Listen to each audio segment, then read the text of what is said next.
ورځې وړاندې د تورخم دروازه د اسلامي امارت له لوري وتړل شوه. دغه دروازه چې ګواکې د مریضانو سره پکې سخت چلند کېده او همدا ډول هغه افغانان چې پاکستان ته اوښتل د پاکستاني ځواکونو لخوا ان ښځو سره د غېږې ماشومان هم نه پرېښودل کېده. داسې چلند د پاکستاني ځواکونو له لوري کېده چې افغانانو له کلتور سره اړخ نه درلود. نو له همدې امله اسلامي امارت دغه دروازه بنده کړه. وروسته بیا د پاکستان یو پلاوی چې د پاکستان د دفاع وزیر همدا ډول د پاکستان د استخباراتو مشر ورسره یې ځینې نور ډیپلوماټیک چارواکي هم افغانستان ته راغلل. دوی د افغانستان سره اقتصادي او مختلفو برخو په اړه خبرې وکړې.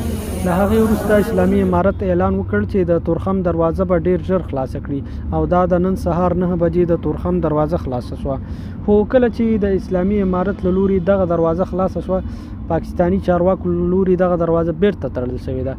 دا چې دغه لار ولې د پاکستاني لوري بیرته تړل شوې ده هیڅ تر اوسه نه ده معلومه او په دې اړه هیڅ دلیل هم نه ده ویل شوی. د سیاسي چارو کارپوهان وایي مخکې به دروازه د پاکستان له لوري تړل کېده، خو دا لومړی ځل ده چې د اسلامي امارت له لوري دروازه تړل کېږي او وروسته پاکستاني چارواکي افغانستان ته د دغې مسلې د حل لپاره راځي. کېدای شي همدې مسلې پاکستان ته زور ورکړی وي او دغه دروازه یې بیرته تړلې وي. که نه، د پاکستان اوسنی اقتصادي حالات د دې ایجاب نه کوي چې دغه دروازه وتړي، ځکه د پاکستان ډیر مالونه چې د افغانستان له لارې منځنۍ اسیا ته ځي په همدې دروازه د افغانستان له لارې منځنۍ اسیا ته ځي. که څه هم د دغې دروازې تړلو یو څه زیان به افغانستان ته وي، خو د افغانستان په پرتله د دغې دروازې تړلو زیان پاکستان ته تر افغانستان څو چنده زیات ده.